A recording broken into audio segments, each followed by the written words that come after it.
Buenas tardes, buenas noches, aquí estamos al aire, programa de Al Derecho y al Revés número 22. Como siempre estamos aquí con Alfredo Popritkin, los patitos, con Adalberto Buceto, Eduardo Fabián Duguá, yo soy Alejandro Drukarov, el operador siempre es Gerardo Subirana y el productor Federico Politi. Como siempre nos pueden llamar al 4325-1220, dejarnos mensaje en el 5254-2353, mandarnos email al derecho y al revés 2017 @gmail.com, etcétera, etcétera, varios etcétera conocidos. Bueno, medios de comunicación no faltan, ¿eh? No, así por que cierto que estamos no. conectados, buenas noches. Y en Facebook también, claro. Alfredo, que se está moviendo. Hay un servicio exterior para la RAI, pero no sé si nos están recibiendo a esta hora. Sí, con la BBC no terminamos de cerrar todavía, pero estamos ahí. Lo que funciona muy bien es internet. Eso Sí, nos pueden ver, no sé si eso favorece, nos favorecen algo. Sí, Bueno, no vinimos tienen bastante, obligación, vinimos pueden bastante poner el- producidos. Sí, Por hoy favor, sí. mírennos.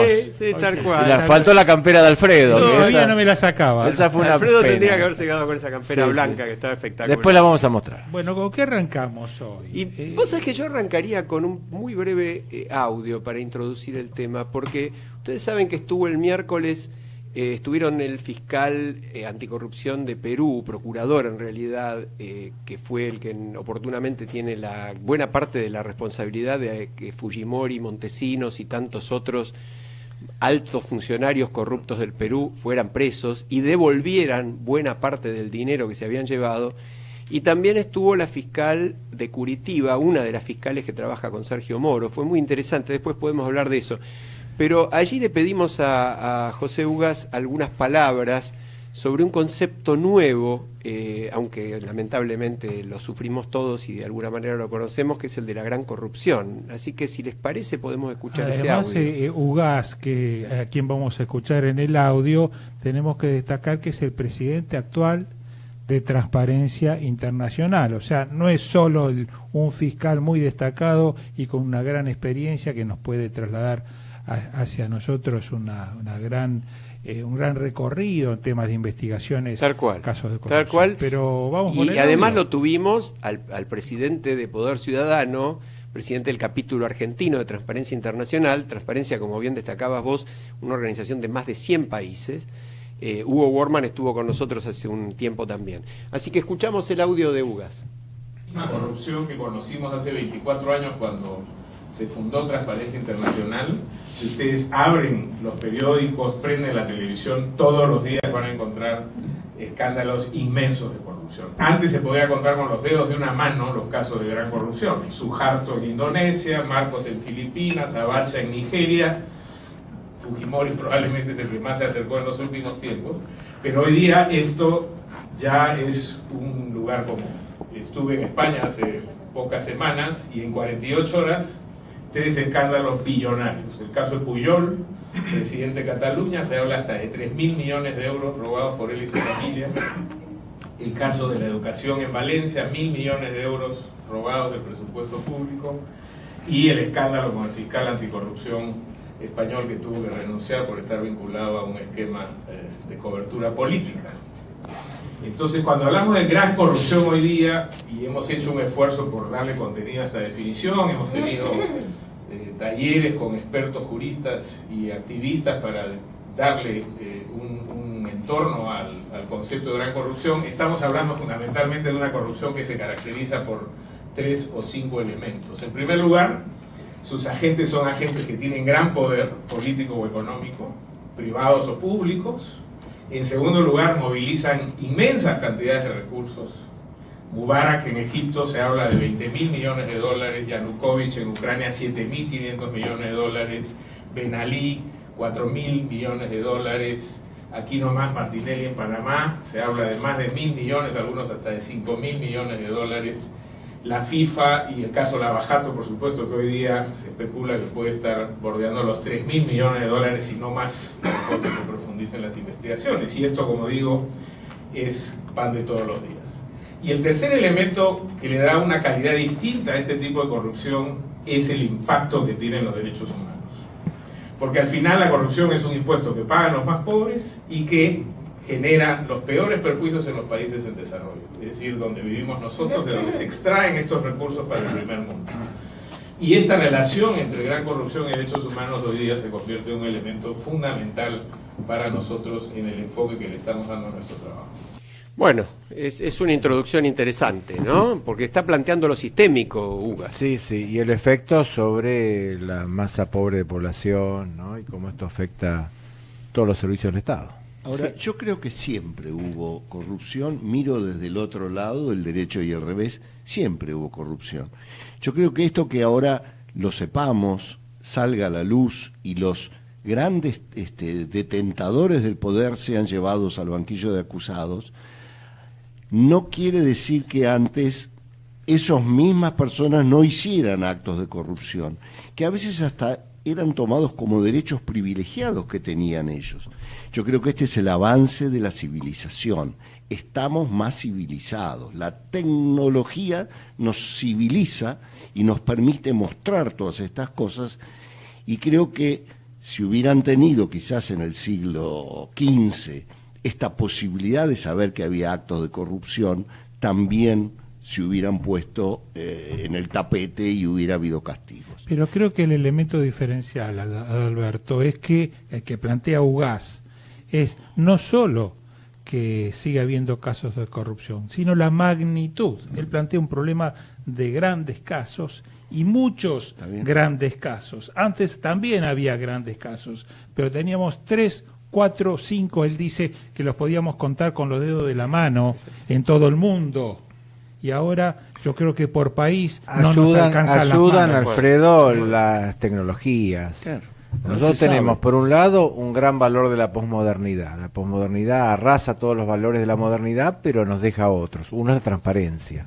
Entonces dicen, ¿qué es bueno, qué es malo? Nadie lo sabe en la posmodernidad. Pero si no lo podés mostrar, debe ser malo. No, pero y si lo podés mostrar, es bueno. Entonces yo te digo, tecnología. Y segundo, esta transparencia que todo se puede saber. Antes, ¿cómo agarrabas vos en el siglo XV a alguien? Por un testigo que lo torturaban y entonces declaraba, o te agarraban con la mano en la masa. Ahora los registros que quedan de todo, las filmaciones, por ejemplo, los audios, todo esto ayuda mucho a detectar. Todo es infragante ahora, todo quedaban puede ser otros infragante. registros y me parece que yo estoy con Alfredo y creo que vale el contrapunto Que se vote, acá. que se vote. Somos 4. Vale el contrapunto porque la magnitud es muy creciente y estamos hablando realmente de un sistema. Y de un sistema en el cual inclusive hay metodologías nuevas. En los últimos tiempos, por ejemplo, corrupción en la obra pública, hablemos de la Argentina, de cosas concretas. Sí. Corrupción siempre hubo, sí, y por supuesto es gravísima, y por supuesto implica un costo para el Estado, y por supuesto ese costo lo pagan, por supuesto, los que menos tienen, y todo esto siempre sí fue en alguna medida así. Ahora, cuando ya se convierte en un sistema donde ninguna obra pública escapa, cuando además se inventan jugadores nuevos que no existían y que de repente se reciben de grandes empresarios en 3 minutos, cuando el vínculo con las máximas autoridades es más directo, cuando además están todos involucrados. Me contaron un chiste hace 2 días que decían que un célebre diputado, a quien no voy a nombrar, que en este momento está tan en cuestión por sus procesamientos reiterados, hizo un solo pedido para el caso de ir preso, y es que la celda fuera lo suficientemente grande como para alojar a todos los que pensaba invitar a acompañarlo. Entonces, yo creo que de alguna manera es ese, y eso genera un hartazgo en la sociedad. Yo leí algo muy interesante que dice lo siguiente, vinculado a las mafias, pero también a esto. Mucha gente no actúa por miedo, por miedo, ¿no es cierto? Y de golpe aparece un hecho tan grave que ya se pasa del miedo a la indignación. Pasó con la ETA en España, que los mismos vascos llegaron a un punto, hubo un secuestro de un joven, llegaron a un punto. Nos pasó acá con las mafias Rosario, a principios del siglo pasado. Hay un punto, entonces, a lo mejor de López a lo mejor en corrupción también estamos llegando a un punto que la gente, no sé si por miedo, pero por complicidad o por tolerancia a la corrupción, acepta y llega a un punto que la indignación es más fuerte que la tolerancia, y ese es el punto que quizás estemos. Es posible. Sí. Vos tenías algo de Odebrecht de hoy. Sí, quizás la noticia de último momento, la que está fluyendo por los medios, que es que ese viaje que han hecho una cantidad de funcionarios del Poder Judicial, incluso también del Gobierno. Aparentemente, por las noticias que nos están llegando, ha sido exitoso. Es decir, viajaron por el tema Odebrecht a los Estados Unidos para obtener información directa que tiene la Secretaría de Estado de allí, de Estados Unidos, sobre esta temática, y que estaban dispuestos a brindarla a la Argentina, que no la podía obtener oficialmente por otros medios. Entonces se organizó, y esto lo debemos destacar y como cosa positiva, a instancias del Ministerio de Justicia. Sí, esto lo debemos verdad. resaltar, porque hay que reconocerlo, que ha sido quien ha promovido toda esta movida. Y han viajado 4 jueces federales, penales federales, con sus respectivos secretarios. Han viajado 2 fiscales, incluso un fiscal que se los indica como perteneciente a Justicia Legítima, el otro no, es el de la Procuraduría de Investigaciones Administrativas, el doctor Rodríguez, que tiene también mucha injerencia en todas estas causas.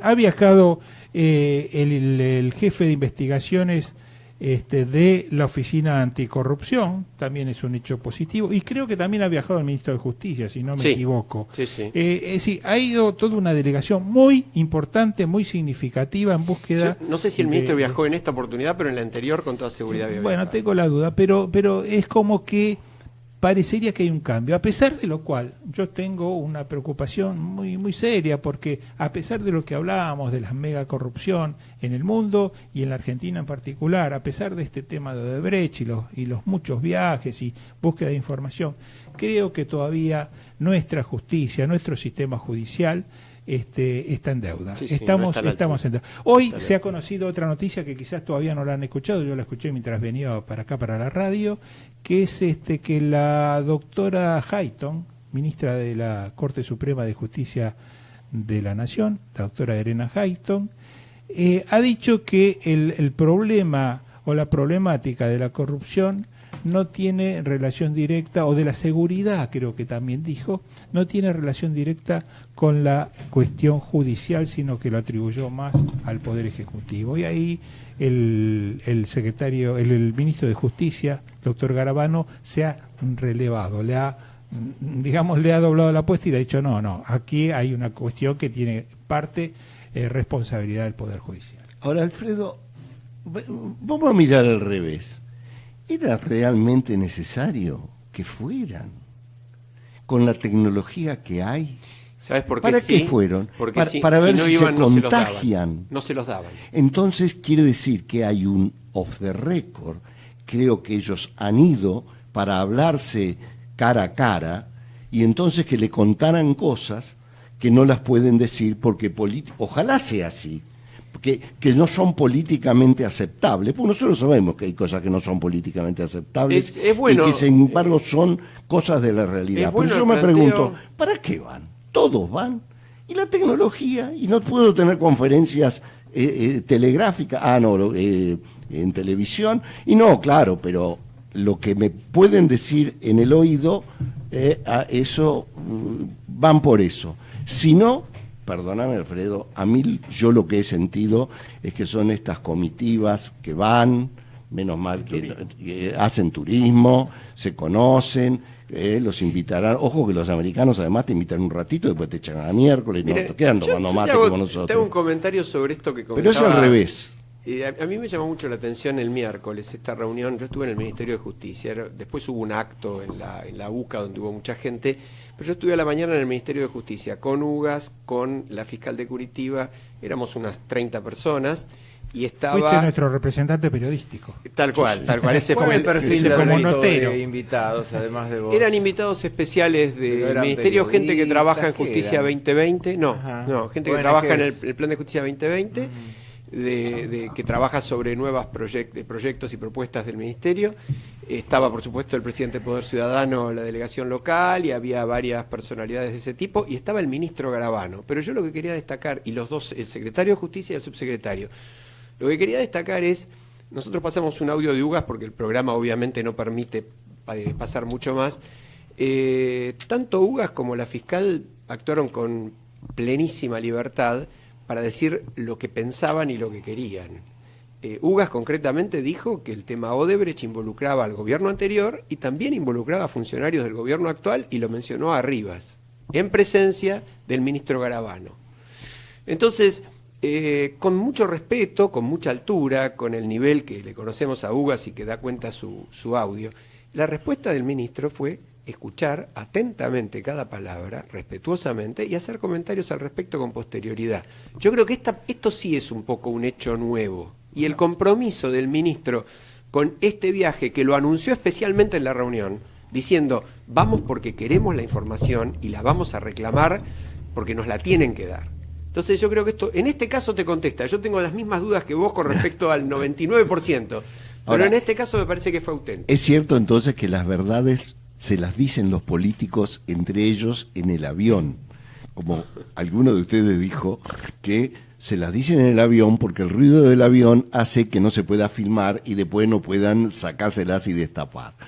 Bueno, está bien, puede ser. Ojalá lo traigan, ojalá se contagien, ojalá tengamos una justicia y fiscales que investiguen y se jueguen hasta los tuétanos, que es lo que nosotros estamos necesitando. Sí, yo creo que no están dadas todavía las condiciones. Lamentablemente no conseguimos, por ninguna de las alternativas posibles, llegar a romper ese mecanismo perverso que nos impide penetrar en investigaciones eficientes que nos lleven a un buen fin, a desentrañar la problemática de la corrupción, la grande y la pequeña en la Argentina, pero no por la corrupción misma, porque a partir de que, creo yo, de los grandes casos de corrupción, a partir que se obtengan condenas ejemplares, tal vez la historia puede cambiar en nuestro país. Digo tal vez porque, por ejemplo, en Italia no pasó tal cosa, no pasó, a pesar cual. de Así la es. Manipulite.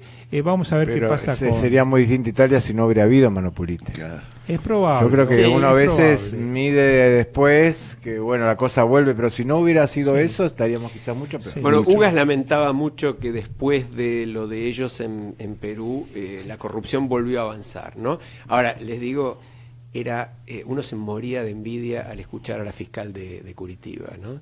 El orgullo con el que hablaba de la investigación, los medios avanzados que tienen para investigar, un sistema prácticamente online con los bancos para ver los movimientos bancarios. Una línea sobre eso, me permitís, Alejandro, que a mí me interesó mucho. No solo tratan de buscar equipos y armar equipos de investigación de primera, sino que además los capacitan y los recapacitan y los mandan a capacitar afuera. Así es. Y los traen de vuelta y siguen trabajando. O sea, hay un permanente ida y vuelta en temas de mejorar los métodos de investigación. Estamos muy lejos de Muy eso lejos. nosotros. Nosotros Estamos tenemos muy lejos. nuestros jueces no asisten a un curso, creo que en los últimos 20 años. Una vez que son jueces, no van más nunca a un curso. Sí, pero la clave es el tema cultural, ¿no? Nosotros tenemos mucha tolerancia a la corrupción. En la propia cabeza de la gente que va a la corrupción es como decir, bueno, estas son las reglas de juego, siempre se hizo así, para entrar a obra pública hay que pagar. El funcionario que lo nombra nuevo dice, bueno, este es un puesto que la gente paga. Sí. Hay como una continuidad en las cabezas que integraría quizá la criminología de los delitos de corrupción, claro, en la que las personas que participan de los dos lados encuentran una justificación muy grande en la sociedad de hoy. Vale, vos fíjate, que tenemos que luchar contra eso. Teníamos otro tema que obviamente siempre nos complicamos con los tiempos, pero el tema de las mafias. Y yo, como creo que todos ustedes, vi la entrevista que le hicieron a la gobernadora Vidal el domingo. Por la policía. Con respecto, claro. Yo creo que hemos normalizado que la gobernadora del principal estado argentino viva en una base militar. Sí. Pero demuestra que está peleando con la mafia. No tengo duda. Algo muy importante. No tengo duda y me parece muy bárbaro. Bueno. La gran pelea de la provincia es que se está dando la pelea. Pero no teníamos que de entrada se abandonó y se siguió como siempre haciendo la pelea. Pero vos cuando mirabas el video, ¿no sentías que estaba sola? Bueno, es una está transición, sola. sí, claro. ¿Qué gobernador hablaba Claro. y se tiraba contra la policía? Ningún gobernador se tiraba. Y ponía, cuando mucho, si se le quemaba un fusible por su jefe de policía, lo cambiaba. Vos, por Adalberto, policía, como jueces, platense, serás no sé, un testigo pero sí, de cargo de todo eso. Sobrecito, miren, yo trabajaba de abogado en un pueblito que era Bransen, o es una ciudad, pero en definitiva es un pueblo agrícola ganadero. Y un día cae un tipo de afuera y llega, no sé por qué, sería una mosca blanca, y se encuentra el sobre arriba de la mesa. Esto me lo decía un sobrino de él. El tío se encontró el sobre. ¿Y qué era? Era la recaudación de la Ruta 2. Y le decían, es la recaudación de la Ruta 2. Que después, ¿qué hizo? Si se la metió en el bolsillo o no. Pero era la recaudación de la Ruta 2 de las coimas que se daban por los automotores que pasaban. Sí, yo creo que ese es otro gran tema, ¿no? La corrupción es algo que ya viene en la Argentina hace, no sé, muchos tiempo, ¿no? Desde podemos decir que recrudeció en la época de Menem, y que viene galopando y ascendiendo sin parar todo el tiempo. Pero la cuestión del crimen organizado, de las mafias, es algo que también tiene mucha historia, pero las pequeñas mafias, las mafias policiales, que estaban más que nada vinculadas con el juego, cuando aparece la droga, el narcotráfico, cuando aparecen otros negocios, eso se potenció enormemente, y ahí se sumó, además de la policía, se sumó la justicia y se sumó la política. Esto es lo grave. Hoy está la política muy entremezclada con la policía y con la justicia. Lo hemos visto en el caso de La Salada, lo hemos visto patente, lo hemos visto también en el caso Itatí, en Corrientes. Por suerte todavía existen algunos atisbos de jueces que se le animan al tema. Uno de ellos, y tenemos que nombrarlo porque ha sido que ha protagonizado algunos de estos, es el juez Torres a nivel nacional. A nivel provincial me parece que el nuevo procurador está cumpliendo una tarea destacable. Está cumpliendo una tarea muy buena. Entonces, me parece que en eso nuestra tarea desde acá, desde un micrófono, de una radio, es esto, comentarlo, decirlo, porque me parece que la sociedad debiera apoyar este tipo de iniciativas y tratar de deplorar, de no aceptar, y de acompañar además a los dirigentes, ¿no? Exactamente. Esto que está haciendo la gobernadora, más allá que seamos o no de uno u otro partido político, me parece que lo que hace la gobernadora es encomiable, pone en riesgo su familia, vive incómodamente dentro de una base militar, todos los días tiene que pasar por una guardia que está con gente armada allí. Sus hijos están viviendo con ella dentro de ese lugar, van y vienen a la escuela todos los días. Es todo un sacrificio enorme, me parece que está cumpliendo más allá del riesgo. Es un gran sacrificio que merece por lo menos nuestra consideración y acompañamiento. Y apoyo, exactamente. ¿Y cómo sacamos el tema, además, estos temas? ¿Cómo conseguimos sacarlos de la campaña electoral, de la politiquería barata, ¿no? Y cómo los ponemos en un plano. Un poco nos pasa lo mismo con el otro tema que teníamos, el tema de los fueros, porque hay que sacar estos temas de la discusión política. Esto es más difícil, Estamos viendo cómo son las votaciones en este momento en el Congreso, y leyes que se supone que debieran ser aprobadas por casi unanimidad, como el tema de la penalización o las sanciones penales a las empresas que entran en temas criminales, o la misma ley de extinción de dominio que no terminó de avanzar nunca, no avanza. Reclamémoslo otra vez. Pero ¿por qué no avanza? Seamos conscientes, no avanza porque los políticos que tienen la cola sucia, señores políticos, ustedes que tienen la cola sucia, no quieren aprobar estas leyes. Es así. Escúchame, si tenemos como senador al expresidente, lo vamos a decir de vuelta, condenado 2 veces a inhabilitación, una perpetua, una por 14 años. La de 14 años es condena de Cámara de Casación Penal, el más alto organismo de la justicia penal. Y ese señor es candidato a la reelección, pero yo no sé si ustedes vieron la respuesta que da el juez federal de La Rioja, que también tienen que ponerle nombres y apellidos a las cosas, y tenemos que ponérselos. El juez federal de La Rioja se pronuncia sobre la impugnación que le hace un ciudadano a la candidatura de Menem. No conforme con rechazar la presentación por falta de legitimación, aduciendo que no era un ciudadano riojano, pero independientemente de lo técnico jurídico, el juez le dice prácticamente al denunciante que le pida perdón a quien todavía tiene la calidad de ex magistrado de la Nación. Lo escribe y lo firma porque el denunciante lo llamó delincuente. Yo me tomé la molestia de ir a buscar el ¿Qué es un diccionario de la delincuente? Academia Real Española por si me había equivocado. Y dicen que un delincuente es el que delinque. Y el señor Menem está condenado 2 veces por delincuente. Y el juez le llama la atención al impugnante. Bueno, es un poco el reino al revés, ¿no? Sí. Yo creo que la misma Constitución no dice que no pueden ser candidatos a cualquiera de los que están procesados, están condenados. Los que están condenados. No lo dice, pues es una cosa tan obvia que no puede ser mandatario de una sociedad quien esté condenado por un delito, y por un delito común. Bueno, también pensemos que la terrible situación económica que tiene Argentina de hoy, con un 30% de pobres, es una consecuencia de la crisis de 2001-2002. Y la crisis 2001-2002 fue la explosión del sistema, llamémosle, neoliberal a la criolla que implementó Carlos Menem, que destruyó la industria nacional y el semipleno empleo que teníamos antes, y no lo pudo reemplazar por nada. Entonces nos quedó ahí gente absolutamente sin trabajo, y bueno, y nos generó esta situación. O sea, además del tema corrupción, que es muy grave y está aprobado, o sea, ya es un hecho legal, hay un tema también de responsabilidad política muy grave. Sí, pero que como vos decís, a pesar de eso, así como a otros candidatos, la gente los vota, ¿no? Y eso es una muestra de que falta una respuesta para toda esa gente, por ejemplo, para el 30% que está bajo la línea de pobreza. Bueno, pero la gente vota por opciones, ¿no? Sí. Vota por opciones. ¿Qué opción tienen y quién le promete algo? Esto muchas veces pasa así. Señores, después del corte que viene ahora por un par de minutos. Nos queda lo del... perdón, Alfredo.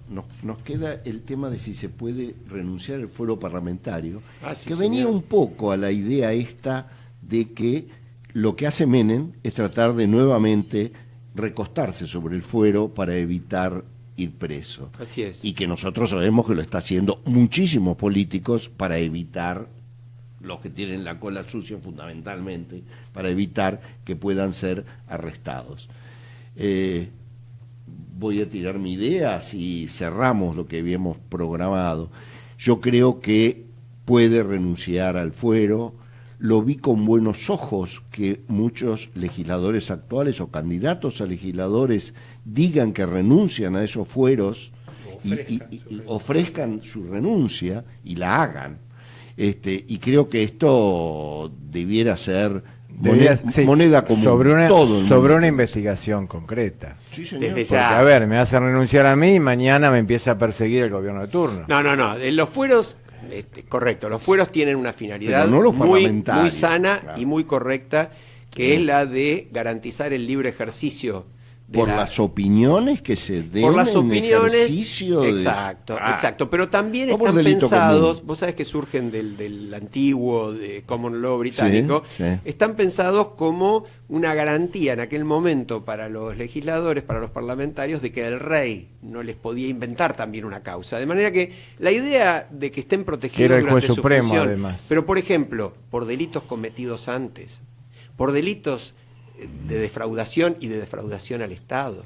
Es decir, yo lo que creo es que realmente la renuncia... Inventan la causa por delitos anteriores. Sí, bueno, también estamos en un Estado democrático de derecho que tiene una justicia que debería ser independiente. Yo estoy de acuerdo con vos, pero me parece que quien viene a decir yo me siento tan limpio y ofrezco como parte de mi compromiso de legislador la renuncia a cualquier privilegio para que no me puedan detener... ¿Por qué no podría esa persona renunciarlos? A mí Si me en todo parece caso, como perfecto. hoy lo decía Alfredo antes del programa, quien puede lo más, puede lo menos, puede renunciar a la banca, ¿Cómo ¿por qué no va a quedan poder renunciar al ¿Cómo privilegio? quedan los que no renuncian? No Mal. renunciaron, quedan mal, quedan. políticamente. Complicado, ¿no? Es Mal. Políticamente. Pero es que si se lo hacen injustamente, lo que tienen que hacer en esos casos es decir, esto es una injusticia lo que me está pasando, y con la transparencia que hay en el Tal día cual. de hoy, se sabe que lo están corriendo por una injusticia. Y va a ser una víctima que el día de mañana va a salir a la luz y va a tener la fuerza del débil. Y recordemos un Por pequeño, eso no estoy de acuerdo un pequeño con aviso Eduardo. antes de que Yo Alfredo estoy nos en el anuncie, revés, ustedes están en el derecho. porque vamos al corte, pero no nos olvidemos que el artículo 66 de la Constitución, que se aplicó varias veces, permite la exclusión de la Cámara por inhabilidad moral. Sí, señor. Y se ha hecho varias veces en democracia. Se ha hecho con el diputado Luque por el caso María Soledad Morales, con otra diputada que tenía 6 o 7 acusaciones y le dijo a los periodistas que la entrevistaban que los iba a barrer a itacazos. Así que Angelós. Angelós lo renunció él, de manera que es perfectamente posible. Pero Alfredo. No, simplemente, y para cerrar por mi parte cerrar este tema, yo diría, tenemos legisladores que se han puesto los pantalones largos y otros que están en proceso, todavía siguen con los cortos. Señores legisladores, imiten a los otros, pónganse los pantalones largos. Pero ahora, dentro de un momento, después del corte, tenemos un invitado especial que un poco engalana este programa, diría yo, que es nada más ni nada menos que el director de la revista Noticias, Edi Zunino, un gran periodista, reconocido periodista, muy afamado en todos estos últimos tiempos por su protagonismo, no solo en su quehacer cotidiano, sino en la televisión, participando como panelista en algunos programas, y que vamos a preguntarle todo sobre su último libro, que en realidad... Su primer novela. Su primer novela, exactamente. No es su último libro. Parece una novela de amor por el título. No Locos de amor, odio y fracaso. Sabemos que amor y odio son lo mismo, ¿no? Precisamente. Le vamos a preguntar a él, pero sí, tiene situaciones de amor. Vamos al corte. Ecomedios.com AM1220. Estamos con vos. Estamos en vos. Descarga gratis de tu celular la aplicación Ecomedios.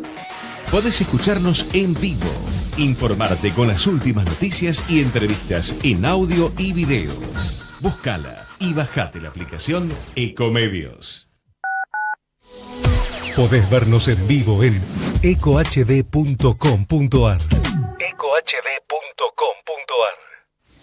Conectate con nosotros.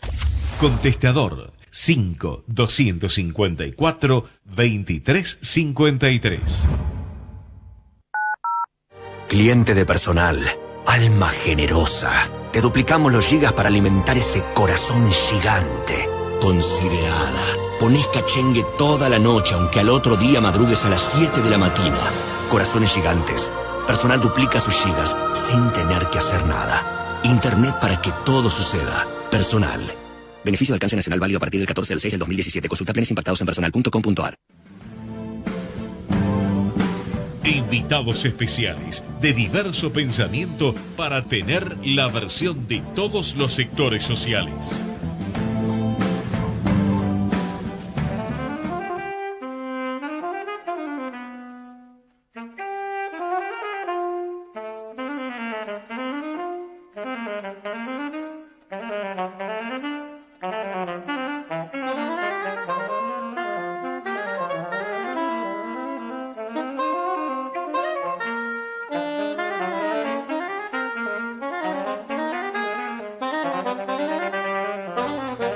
Seguimos al aire y estamos esperando la comunicación con Edi Zunino para hablar de su libro Locos de Amor, Vamos Odio a mostrarlo y Fracaso.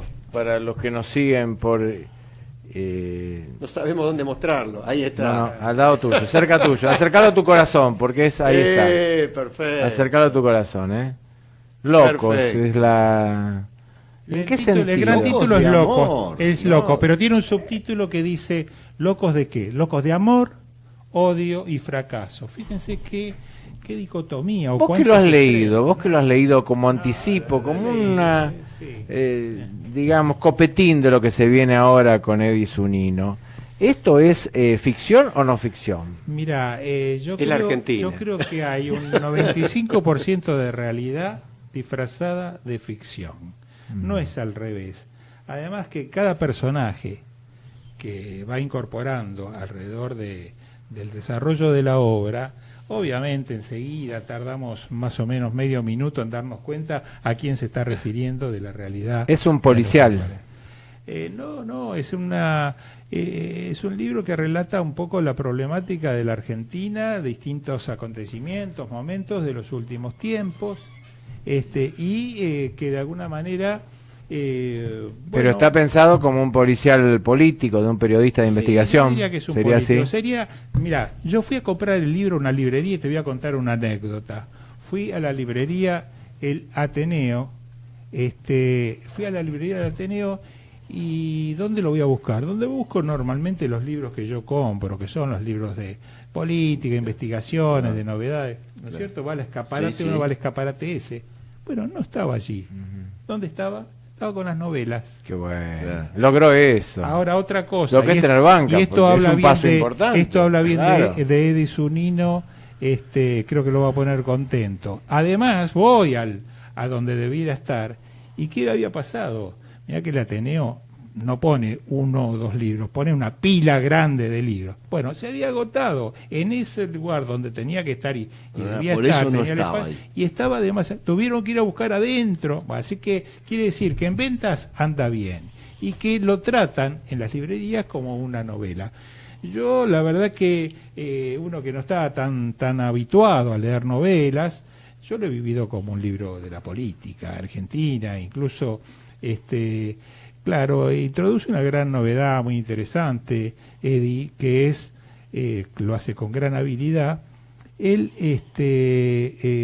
al mezclar esta cuestión de la realidad y la ficción, lo que hace, de alguna forma, es hasta completar ciertos hechos o ciertos blancos en las historias que lo hace a partir de su propia imaginación y él dice que como investigador, porque uno de los protagonistas, el protagonista principal es un periodista que sería, yo creo que sería el mismo, ¿no? Sí, él ha dicho que puede ser él, que puede ser la Nata, Sí. que puede ser Leuco, que puede ser Su cualquiera, alter ego. pero evidentemente lo ¿Y escribió por qué él, se puso ¿no? Valdivia? ¿No se sabe? Valdivia, Sí. no sé, Habría pero que preguntárselo. Anselmo Claro, Vito, estamos haciendo las preguntas previas, ¿no? no, Tal no se cual. sabe, no se Pero vos sabe, fíjate pero- que, corroborando lo que dice Alfredo, en uno de los reportajes que le hicieron sobre el libro, él dice: la gran responsable de que me haya tirado a la ficción es la Argentina, un país donde la realidad supera la ficción. Claro. Claro. Tratar de ver como periodista si la ficción ayuda a la realidad, porque hay cosas bastante similares a casos muy conocidos de los últimos años. No queríamos dar mucho a conocer lo que dice la novela Está para que la bueno, gente no la porque deje de leer. Fíjate que en un taller de escritura creativa que estamos haciendo con Elsa Drukarov, hermana de Alejandro, uno de los capítulos es la construcción de mundos. Uno tiene que, en el cuento de la novela, construir un mundo imaginario, un mundo irreal, darle verosimilitud. Acá no tuvo ese problema nuestro amigo No, Eddie, no, porque claro, realmente, tal por cual. lo menos para Argentina, Tal quizás cual. sea muy de mucha imaginación para otro país, Bueno, yo- no latinoamericano, una ¿no? de las Pero para cosas que le Argentina el mundo es muy fácil de construir. Y una de las cosas que pensaba preguntarle es si no ve alguna analogía con House of Cards, por ejemplo, ¿no? Porque cuando uno ve House of Cards tiene la sensación no solamente de que eso es posible, sino que hasta teme que eso se quede corto, ¿no? Y esto pasa con Es muchas muy series. perversa esa Bueno, serie. Es no. muy perversa porque no hay buenos. Es Ajá. una serie que no tiene buenos. Bueno, hay buenos, Bueno, pero pierden. No tiene buenos.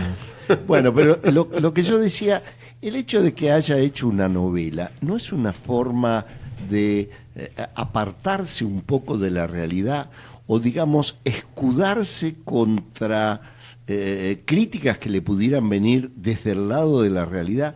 Por ejemplo, Marcos Aguinis, a quien a mí me gusta leer y no me acuerdo exactamente cómo es el título, lo estaba tratando de buscar recién, es el espíritu de ser argentino, la gran fuerza de ser argentino, no me acuerdo, lo hace con personajes reales y lo hace desde una óptica a veces irónica y además con la gran inteligencia que tiene Marcos Aguirre. En cambio, ¿El acá, secreto encanto de ser argentino? No. eso es el que... ¿El encanto, el secreto encanto, no? ¿El secreto o el Bueno. Sí. peligroso encanto de ser argentino? Sí. Bueno, acá no, él se escuda en una novela. ¿Será porque en la novela siempre se puede decir esto Es por eso. era La novela te da más, te da imaginario, más libertad. imaginario. Absolutamente más libertad, y entonces podés decir todo sin ninguna connotación A mí hay una histórica, ¿no? histórica ni judicial. Sí, hay una cosa que me intriga bastante y que me gustaría tener la oportunidad de preguntarle a Zunino, que es que él llena ciertos vacíos que existen en la novela, en la argumentación, en sus situaciones, con una serie de cuestiones que tienen que ver con cuestiones un poquito más esotéricas y no tan del ámbito terrenal, que tienen que ver con, él dice que sueña, ¿no es cierto? No quiero contar demasiado el libro porque no corresponde, pero él dice que cuenta que sueña ya sumado en una investigación o sumido en una investigación en donde tiene una cantidad de elementos de esa investigación incorporados, aportados por sus fuentes que le aportan datos, le aportan documentos, y él va elaborando una investigación, y claro, en toda investigación, antes de lanzarla y de publicarla, no olvidemos que es el titular de la revista Noticias y decide qué se publica y cómo, y qué lugar ocupa en la revista, si la tapa o qué espacio, y él dice, bueno, hay una cantidad de huecos, ¿y cómo los cubre esos huecos en algunas ocasiones? Resulta que él dice que me acuesto a dormir, sueño,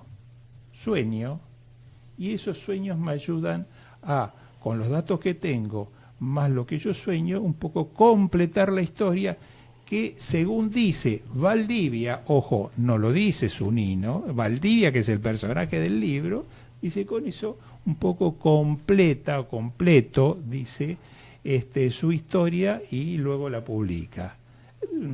Está bueno, es una inspiración, ¿no? Está muy bueno. Ya que estamos hablando de Zunino, parece que no podríamos no ceñirnos directamente a su libro, si Alfredo me deja. Yo estuve leyendo en la última revista Noticias el trabajo que él hace sobre el multimedio Clarín y todo el grupo Clarín, y especialmente me gustó mucho su artículo sobre Más allá del bien y del mal, cuando habla de Magneto, en la cual él realmente es el derecho y el revés, diciendo se lo puede querer, no se lo puede querer, pero lo que realmente importa de que esta persona tiene un gran genio y ha sido el que ha llevado adelante a este multimedio, que ahora con toda la historia de las transferencias y cuestiones, algún día va a andar bastante dando vuelta. Pero vamos a lo de Magneto, que es lo que me llamó la atención. Nosotros formamos parte, varios académicos del IADEF, que es el Instituto de la Empresa Familiar, y cuando él habla de Magneto, habla de que ha manejado una empresa realmente familiar, y que el genio de Magneto le está haciendo ver que su tiempo o su modelo se acaba. La ausencia de Ernestina de Noble también hace de que deba correrse y dejar su lugar a quien lo quiera suceder.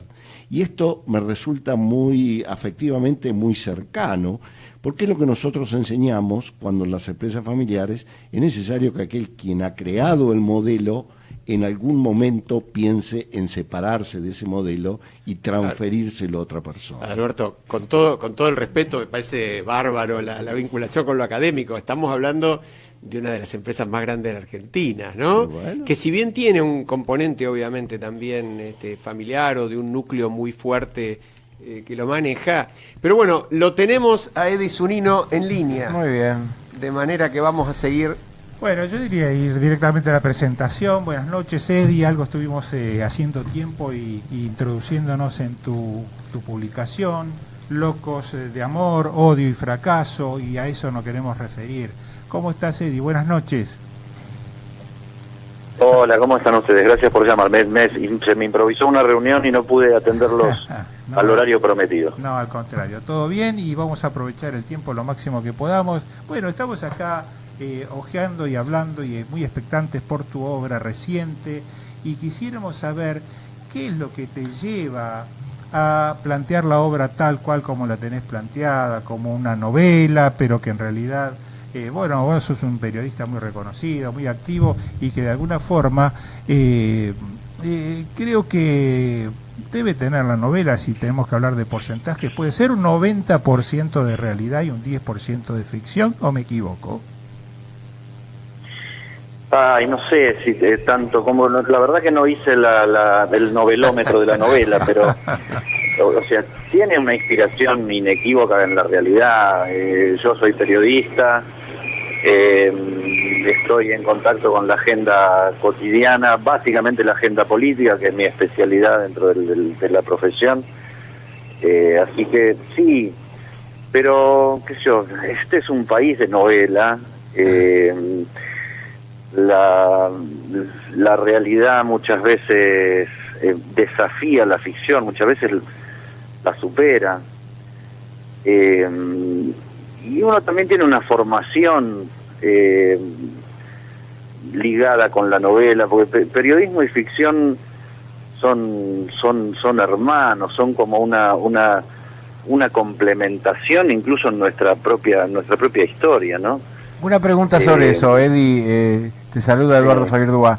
¿Qué mueve a un periodista a ir a la literatura? ¿Qué no le da al periodismo? ¿Qué límite tiene el periodismo que a lo mejor la literatura lo ayuda a trasvasar? Bueno, yo no abandoné el periodismo, ni siquiera siento haberlo traicionado por una más linda. Pero sacaste a bailar a otra. Es una prueba, es un ensayo por parte de uno, a ver si es cierto que uno puede construir una trama de ficción que lo ponga en carrera con otros a los que ha admirado porque sí lo lograron, ¿no? Creo que esto también tiene la necesidad, tal vez por tanto ruido que hay en la línea y en la confrontación y en la división permanente y en la acusación permanente de unos contra otros, de aquello que no se ha podido amalgamar con información, a ver si la ficción, porque la ficción también es una manera de pensar, la ficción también es un mecanismo de razonamiento, ¿no? Claro. No, uno no, cuando esa amalgama la haces en los sueños, parece, ¿no? En los sueños de Valdivia. Mito Valdivia sueña, sí, pero cuando uno está construyendo una ficción, está construyendo algo verosímil, entonces eso es parte de la locura de la literatura, porque uno está contando algo que no es, pero que tiene que parecer que es.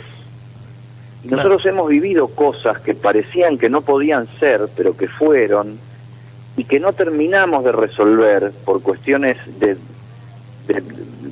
hacer mal las cosas, por cuestiones de fanatismo político, no terminamos de resolverlas.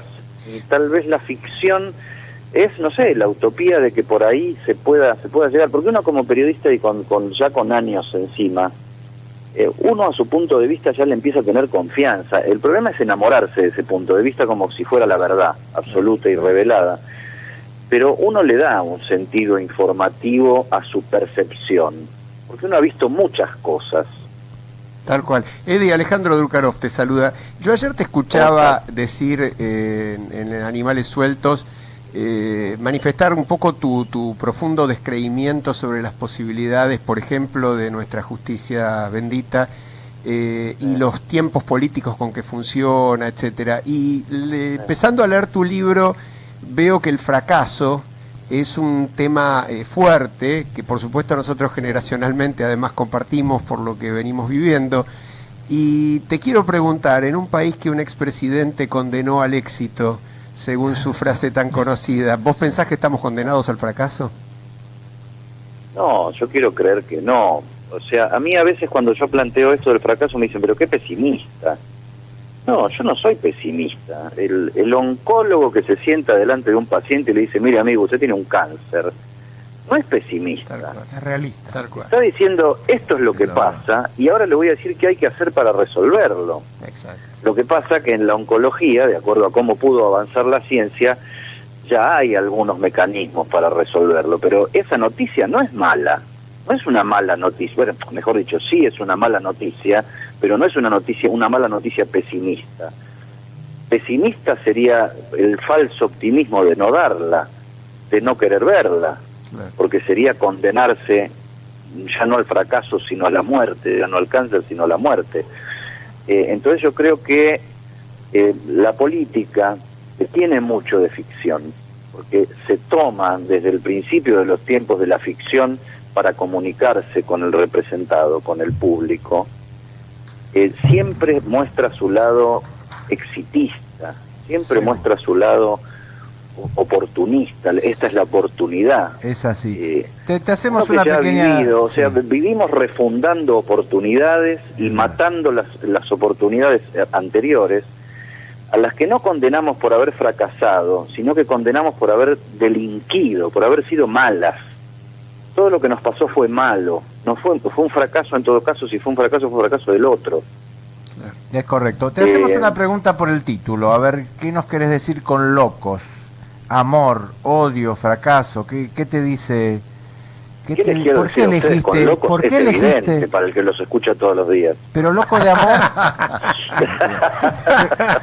Nos gusta lo de loco de amor. Sí, porque, bueno, en esta historia hay amor. Y en esta historia hay odio. Y en esta historia hay fracaso. Y hay otras tantas cosas, hay componentes del amor, componentes del odio, componentes del fracaso, hay historias privadas, hay historias públicas, hay historias secretas. Y locos yo creo que tiene dos sentidos, o sea, este es un país de locos. Sí, sin ninguna duda. La Argentina es una invención de locos, que si uno muchas veces, o sea, durante toda mi formación como argentino, como persona, como ciudadano, yo me pensaba mucho cómo nos veían del exterior, y había una cosa que del exterior no entendían, era el peronismo.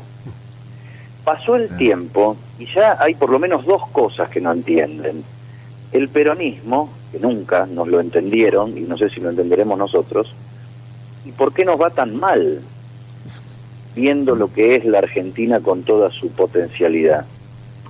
Entonces es una construcción de locos. Hemos construido un sujeto, una identidad política de locos, porque puede ser de izquierda, puede ser de derecha, puede ser violenta, puede ser pacifista, puede reivindicar el neoliberalismo, la doctrina social de la Iglesia, algunos aspectos del viejo marxismo, o lo que fuera, y seguir manteniendo la misma identidad, de un modo casi incólume y a lo largo del tiempo. Y un montón de gente alrededor que dice, ya vas a ver que se acaba el peronismo, ya vas a ver que esta vez es la última vuelta del peronismo. Y todos los que proponen eso son los que parece que al decirlo se autodestruyeran a sí mismos, porque lo otro sigue funcionando, mutando, convirtiéndose en otra cosa. Yo creo que sí, que la Argentina, no creo que tengamos la patente de la locura, pero creo que tenemos mucho de locura y de locos. Y ahí Mito Valdivia, que es el protagonista, cuenta, por ejemplo, en sus confesiones, porque toda esta novela son las confesiones alocadas de Mito Valdivia en un momento de estrés personal y afectivo y psicológico muy particular. Él reconstruye algunas claves de su primera enciclopedia del fracaso nacional, que es el libro que lo obsesiona y está escribiendo, va por la página 3512. Sí. Y Mito Valdivia plantea, por ejemplo, que la Argentina moderna, en el libro no se habla nunca de la Argentina, es el país moderno. Sí, un país muy particular, ¿no? Con un presidente, una presidenta, un ingeniero actual presidente, etcétera, ¿no? Sí, pero Roca fue a la conquista del desierto acompañado por una vidente médica mapuche que predecía el futuro y curaba mágicamente. Hipólito Yrigoyen, estoy hablando de los hitos de nuestra argentinidad, ¿no? Hipólito Yrigoyen, que es el padre de la democracia tal cual la conocemos, la democracia electoralista sin fraude, era amigo de Pancho Sierra y de la Madre María y se hacía atender por ellos. Eran curanderos, ¿no? Sin título ni nada, eran iluminados. Alfredo Palacios, primer diputado socialista de América, un materialista, tenía mucho lazo con los espiritistas, con el espiritismo. Carlos Menem veía brujas. Sí, el presidente actual tiene armonizadoras espirituales. Y vos me vas a decir también que Perón lo tenía a lo Perrega. La principal, el Perón era asistido por un brujo. Claro, lo tenía a lo Perrega. La principal aliada del presidente actual habla directamente con la Virgen, o hasta hace un tiempo por lo menos hablaba. últimamente no he tenido más referencias del asunto. Eddie, entonces yo creo que hemos planteado una manera de comunicar, no solo de comunicación, sino de acción política, muy vinculada con lo mágico, con lo esotérico, con lo sobrenatural, con el más allá. Y eso yo creo que nos tiene que haber compuesto, porque yo creo que nuestros representantes tienen algo de nosotros, porque si no, no nos representarían. Es así. Nos quedan poquitos minutos. Yo creo que eso compone una escenificación entre nosotros que tiene mucho que ver con la locura, aparte de los homenajes a los 7 locos que tiene este libro. Tengo una consulta muy breve que en estos pocos minutos que nos queda por ahí para hacer un pequeño ping-pong de alguna que otra pregunta que tenemos acá pendiente. Y esto no solo en el libro, sino fuera de él. ¿Qué pensás que va a pasar en los próximos tiempos? Porque vos algo abordás sobre el final del libro en cuanto al tema de la expresidenta, que no es ella, sino que es la jefa, con respecto al ingeniero, y en un viaje que hacen en avión y que de alguna manera coordinan una acción conjunta que por supuesto eso forma parte de la novela. Pero la realidad, ¿crees que Cristina, nuestra expresidenta, va a llegar el momento, vos que sos un periodista experimentado, de que va a ser detenida, que va a quedar presa? Bueno, es posible que sí y es posible que no. A mí lo que más me altera, o sea, yo predecir el futuro es demasiado para mí, porque lo primero que me preguntan es por qué te fuiste a la ficción y después me terminan pidiendo que me vaya a la ficción. Claro, entonces se dan cuenta que los locos son ustedes. Ahora, yo lo que trato de ver para adelante mirando lo que pasó. Hace exactamente un año y moneditas, caía preso José López después de haber sido descubierto tirando bolsos con $9 millones y otras monedas por arriba de los tapiales de un convento de monjitas muy inocentes y de 90 años. Así es. Ya estaba preso Lázaro Báez y Cristina Fernández de Kirchner ya circulaba por los tribunales, hacía actos ahí y llegaba al piso histórico de su popularidad, lo más bajo de su popularidad. Estaba en una proyectada intención de voto. Ese pito que escuchan es que estoy en la cochera. Sí, y a nosotros nos están por echar del aire, pero nos encantó poder terminarlo con vos. Te lo resumo así. Hace un año estaba en 20. Un año después de todos esos escándalos, en algunas encuestas llega a 35. Claro. ¿Eso habla de Cristina o habla del país? Tal cual. Es un tema cultural, sí, es tal cultural. Tal cual. Te pedimos por favor seguirla en otro momento, pero realmente te agradecemos mucho y te felicitamos por el libro, que lo estamos leyendo todos y desde ya nos parece un aporte muy muy interesante y muy divertido además. Ya más madurado te requeriremos nuevamente. Gracias, Eddie. Bueno, el agradecido soy yo. Un abrazo muy fuerte. Muchas gracias. Otro para vos. Y nos despedimos. Viene la gente de Velas Radio, Carlos Martino, Diego Guitián, Tomás Armerio. El micrófono es de ellos y les pedimos disculpas por la demora. Gracias.